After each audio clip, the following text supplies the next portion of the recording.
여러분 그렇잖아요. 우리는 소탐 대신 혹은 뭐 빈대 한 마리 잡자고 초가생간 태우고 뭐 이런 거 생각하잖아요. 왜 그렇습니까? 그래서 인간들이 생각하는 늘 효율입니다. 효율.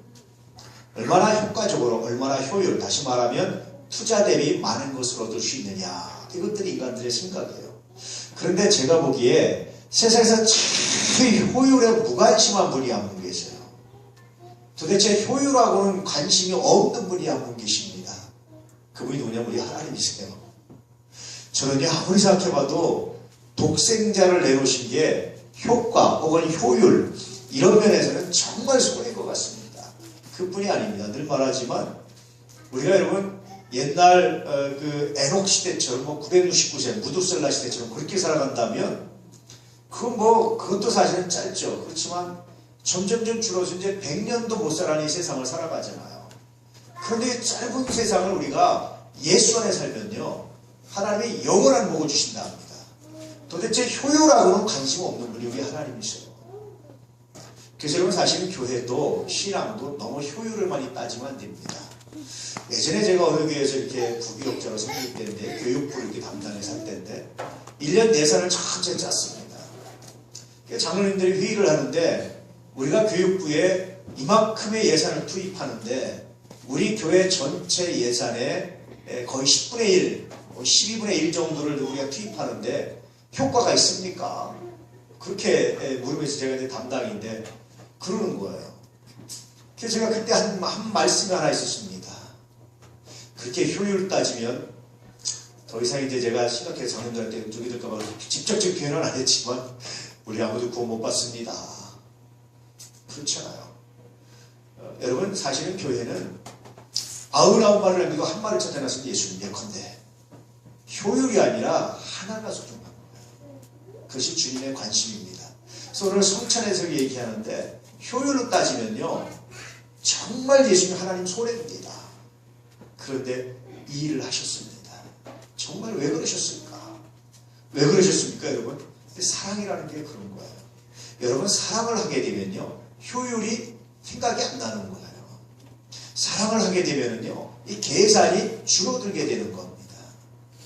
그래서 사랑을 하게 되면요 예컨대 한 사람 집이 한 사람 여기고 한 사람 집이 여기고 우리 가운데서 만나자. 보통 친구들 만나면 뭐 하기도 하지만 내가 하면 네가 와라. 우리 가운데서 만나자 이러잖아. 근데 사랑을 하면 안 그러는 거예요. 이게. 내가 갈게 이렇게 되는 거죠. 점점 여러분 사랑이 식어들면 어떻게 하는 줄 아십니까? 계산이 되기 시작하는 거예요. 제가 이렇게 처음에 젊은 사람들이 결혼하고 시간이 가면서 사랑이 식는다라는 제가 나름대로 체크하는 게 있는데 뭔지 아십니까? 둘이 계산을 하기 시작하면 좀 식어가는구나. 연인들이 서로 연애하다가 둘이 계산을 하기 시작해요. 이제는 식어가는구나. 근데 요즘에는요 저희도 얘기했지만 데이트할 때 재밌게 하더라고요. 데이트 통장이 하나 있더라고요. 그래가지고 한 달에 서로 얼마씩 넣는답니다. 그 안에서 쓴답니다. 참 요즘 애들은 사랑도 참 재밌게 한다 이런 생각이 듭니다. 어쨌든 전혀 효율적이지 않아요. 효율과 전혀 무관심한 이 사랑이 하나님의 사랑인데 그것의 대표적인 현상이 뭡니까? 바로 성찬입니다. 우리 성찬을 한번 묵상해 보시기 바랍니다. 오늘 두 번째로 성찬에 참여할 수 있는 자격입니다. 첫 번째 시작.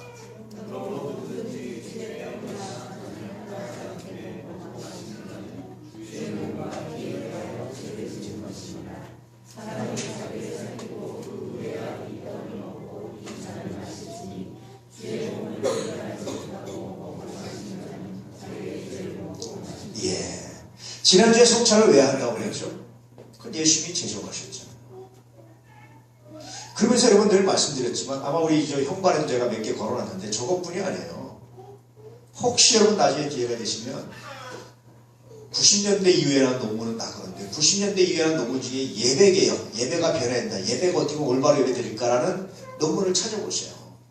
90% 이상이요. 성찬 회복입니다. 성찬해야 됩니다.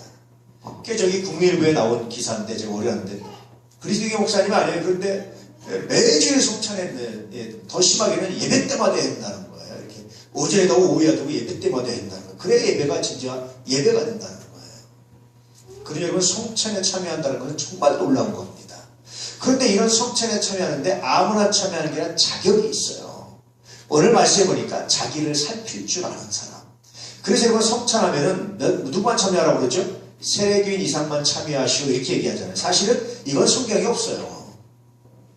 근데 왜 세례교인 이상만 참여하라고 하냐면 최소한 세례 정도는 받아야 뭐가 죄고 뭐가 아닌지 자기를 살필 줄 알고 먹을 수 있겠다라는 생각입니다. 그런데 꼭 세례교인 이상만 성찬에 참여하라 이건 성경이 없습니다.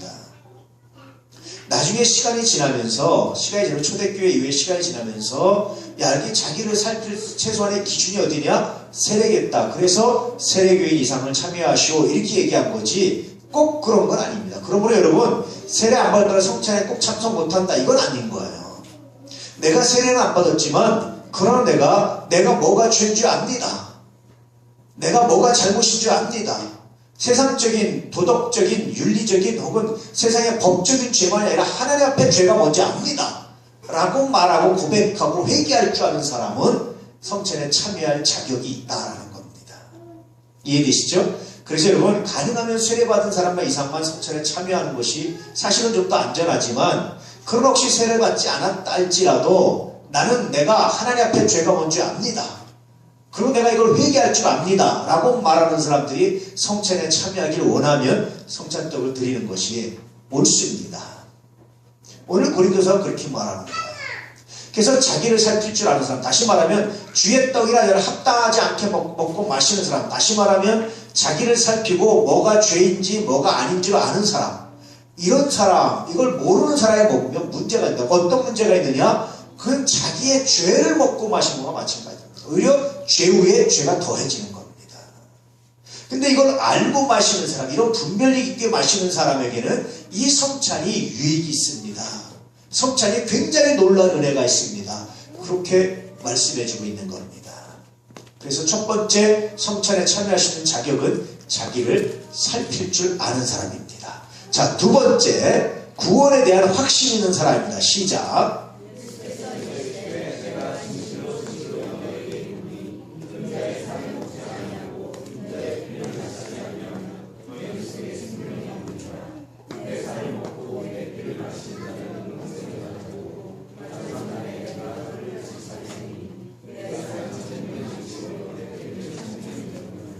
예. 내가 진실로 너에게 다 강조하는데 인자의 살을 먹지 않고 인자의 피를 마시지 않으면 너희 속에 뭐가 없다? 생명이 없다. 이런 믿음이 있는 사람이 참여하는 거예요. 이 믿음을 다른 말로 하면 구원의 확신이라고 말하는 거예요. 내가 예수 믿으면 생명을 얻습니다. 내가 예수 믿으면 구원받습니다. 내가 예수 믿으면 나에게 주시는 생명이 있습니다. 이게 구원의 확신입니다. 이런 구원의 확신 있는 사람이 성찬에 참여할 수 있다. 이해되시죠? 첫 번째는 자기를 살필 줄 아는 사람. 자기를 살피는데 다른 것도 다 살펴주지만 무엇보다도 하나님 앞에 무엇이 죄인지를 구별하고 회개할 줄 아는 사람. 죄는 크게 보면 세 가지 종류의 죄가 있죠. 하나는 첫 번째 뭐가 있습니까? 여러분 잘 아시는 민형사상의 죄가 있습니다. 민사나 형사. 이런 죄가 있어요. 두 번째는 무슨 죄가 있습니까? 도덕적인 죄가 있어요. 민형사상의 죄는 아니지만 거짓말하고 사기치면 민사가 되는구나. 거짓말하고 예를 들면 이런 거 죄라고 생각하잖아요. 그렇지 않습니까? 부모님한테 효도하지 않고 이러면 죄라고 생각하죠. 다. 형제를 내가 더 사랑하지 않고 근데 가난한 사람이 있는데 내가 도와주지 않고 그러면 사람들이 마음속에 뭘 느낍니까? 죄의식을 느끼잖아요. 이게 도덕적인 죄예요. 세 번째 죄는요. 종교적인 죄가 있습니다. 영적인 죄가 있습니다. 내가 하나님을 믿지 않는 것, 내가 하나님께 순종하지 않는 것, 내가 예배를 소홀히 하는 것, 하나님 내가 이거 죄인 줄 압니다. 이 세 가지의 죄의식을 가지고 분별할 줄 알고 회개할 줄 아는 사람은 누구든지 참여할 수 있습니다. 두 번째, 구원에 확신 있는 사람. 내가 예수 믿고 구원받는 생각 확신합니다 라고 말하는 사람, 이렇게 고백하는 사람은 성찬에 참여할 수 있습니다. 이렇게 말해주고 있습니다. 그 다음 볼까요? 자, 세 번째, 주의 말씀을 품고 사는 사람. 시작. 내 삶을 먹고 내 일을 하시니까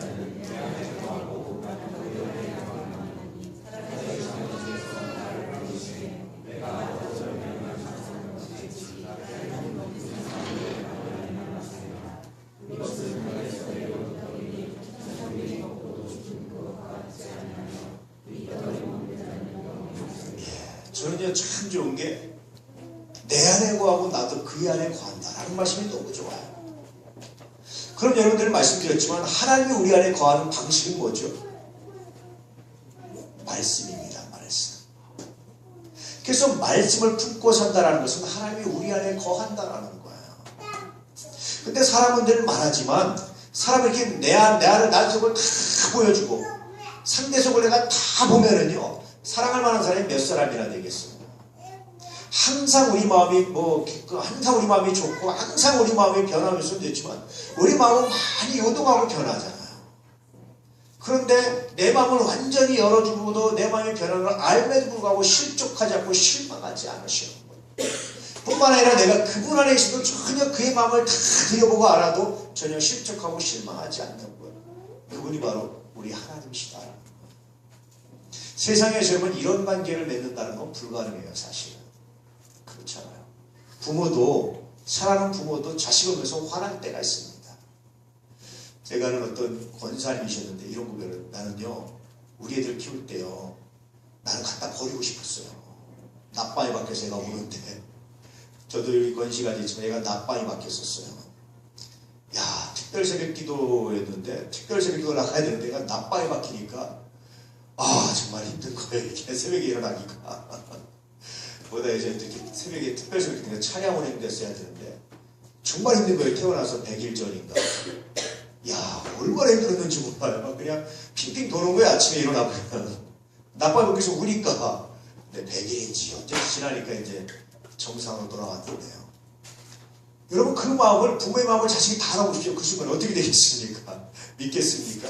부모의 마음도 그렇게 안 돼요. 그런데 하나님의 마음은 언제나 변함이 없어요. 어떻게 돼요? 우리가 아무리 하나님 앞에 넘어지고 죄를 짓고 속을 썩여도 하나님이 우리를 사랑하신 것이 변함이 없다. 그런데 우리는 늘 하나님을 제대로 못 믿어요. 믿었다 안 믿었다 이랬다 저랬다 하는데 하나님 걸 다 알고도 우리를 변함없이 사랑하신다는 겁니다. 이게 오늘 하나님의 말씀의 의미예요. 그래서 우리가 하나님의 안에 거한다는 것, 하나님이 우리 안에 거한다는 게 얼마나 놀라운 복입니까? 다시 말하면 이게 주의 말씀을 품고 사는 사람이에요. 그래서 늘 필요할 때 필요한 말씀이 생각나는 거예요. 필요할 때 그 말씀이 떠오르는 겁니다. 필요할 때 떠오른 그 말씀에 순종하며 살아가는 거예요. 그런 사람들이 성찬에 참여할 수 있습니다. 아까도 말했지만 지금 4가지 전체 얘기하는데요. 4가지 중에 한 가지 자격만 갖춰도 성찬에 참여할 수 있습니다. 그렇게 말하는 겁니다. 자, 4번째 자격 시작.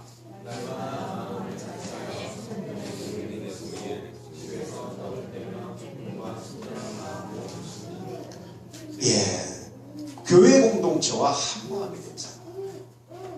여러분 신앙이라는 거는요 늘 어떤 단계를 거치게 되어 있습니다. 어거스틴이라는 사람이 이런 말을 했습니다. 교회는 병원과 같습니다. 교회는 건강한 사람도 있고 아픈 사람도 있습니다. 그런데 아픈 사람이 치료돼 가는 곳이 어디입니까? 그것이 바로 교회입니다. 교회는 죄인도 있고 의인도 있습니다. 그런데 이 죄인들이 치료돼 가서 죄를 치료받고 건강해지고 의로워져 가는 곳이 어디입니까? 그것이 바로 교회입니다. 근데 세상 사람들은 교회는 의인만 있는 줄 알아요. 저게 무슨 예수 믿는 사람이 저래? 교회가 왜 저래? 그렇게 말합니다. 그런데 그런 사람들을 품어서 그런 사람들이 거룩하게 변해가는 곳이 교회라는 사실을 모르는 거예요. 우리도 마찬가지입니다. 변해가는 겁니다. 제가 참 감사한 게 뭔지 아세요? 제가 여러분을 가만히 묵상해 보면 제가 처음에 여러분을 만날 때보다 굉장히 많이 성숙하셨다라는 생각이 들어요.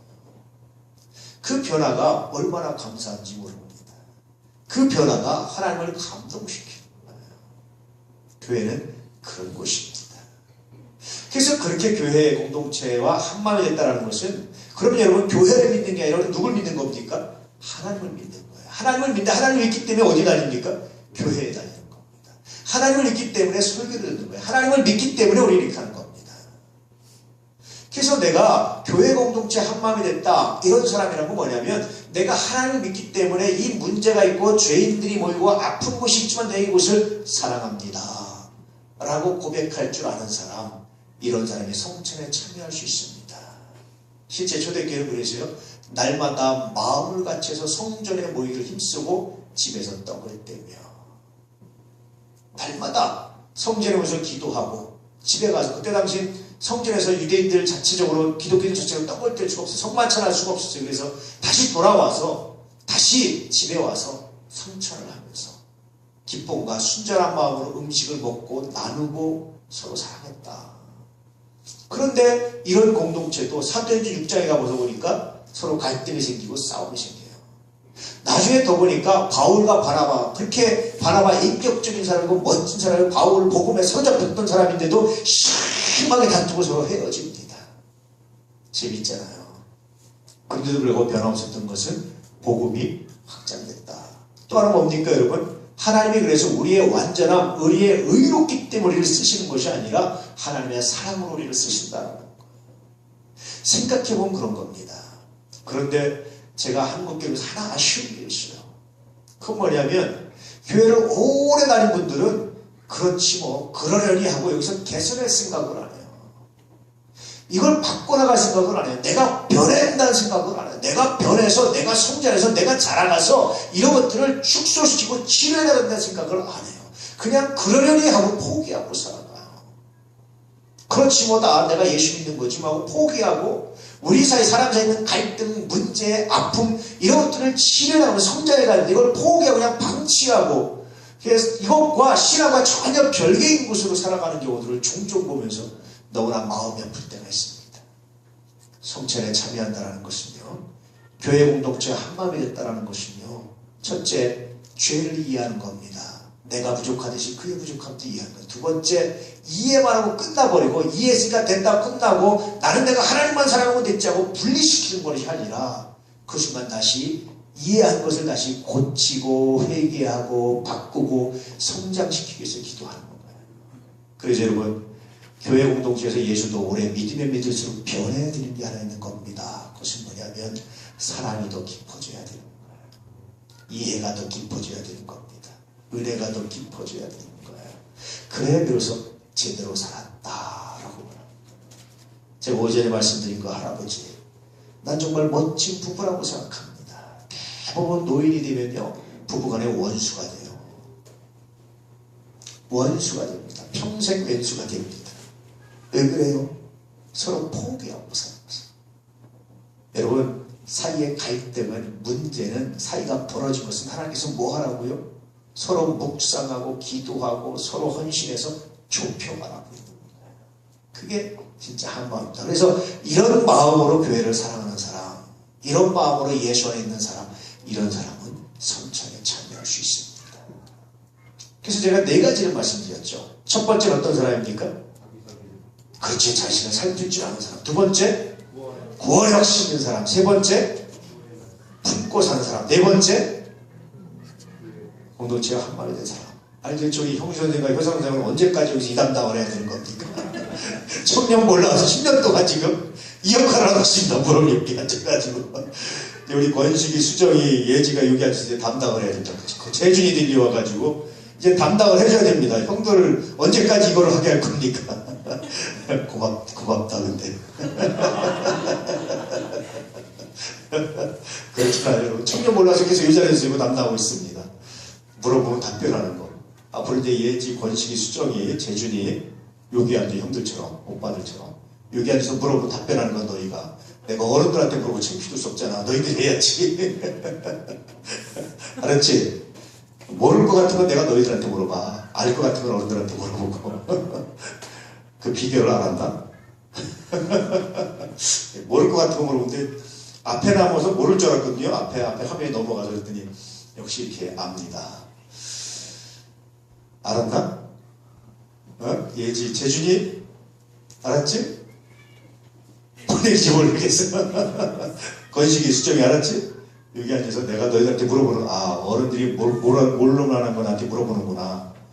이렇게 생각하면 돼. 대답하고 보니까 10년 동안 생각이 났어요. 벌써 30이에요. 그치? 야, 벌써 안드레가 됐습니다. 올해부터. 예, 고맙고 귀하고 감사합니다. 자, 이 네 가지입니다. 이 중에 하나만 하면요, 성찬에 참여할 자격이 있어요. 사실은 교회에서 공개적으로 이후에 성경에 있는 건 제가 이거 성경에 있는 것만 뽑았고요. 성경에 없는 교회에서 자체적으로 만든 교회 전승에서 자체적으로 만든 기준이 하나 더 있는데 이것은 세례교인 이상. 이 네 가지를 다 통틀어서 누가 가장 기초적으로 하신 게 누구냐? 세례를 받아야 그래도 이 네 가지 중에 하나를 할 거 아닙니까? 그래서 세례교인 이상 이렇게 만들어 놓습니다. 편의상. 그래서 우리가 그걸 따르고 있습니다. 제가 봐도 그게 맞는 것 같아요. 따르고 있어요. 그렇지만 절대적으로 아니다. 이해되시죠? 그래서 여러분 혹시 세례를 안 받았더라도 나 성찬에 참여하고 싶습니다. 라고 말할 때 당신 예수 믿습니까? 내가 확실히 믿습니다. 그럼 안 됩니다. 라고 말할 때 내가 내 죄를 회개할 줄 압니다. 내가 하나님 앞에 온전하지 못했던 건 내가 죄라고 생각합니다. 회개합니다. 라고 말하면 참여할 수 있습니다. 내가 늘 하나님의 말씀을 품고 삽니다. 그럼 참여됩니다. 내가 교회 공동체와 진실과 하나가 되기를 원한다. 그럼 참여할 수 있습니다. 라고 성찬을 드릴 수 있고 참여할 자격을 갖고 있다. 그렇게 보고 있는 겁니다. 이해되시죠? 편리상 세례교인이라고 말하는 세례교인은 절대적 기준은 아니다. 성서에 있는 것은 아니다. 라는 것을 유념해 주시기 바랍니다. 이렇게 성찬에 참여하셔서 여러분 하나님 주시는 은혜를 하나님 주시는 능력을 깊이 맛보고 믿음 가운데 살아갈 수 있기를 주의 이름으로 축복합니다. 자, 결론 볼까요? 결론 시작.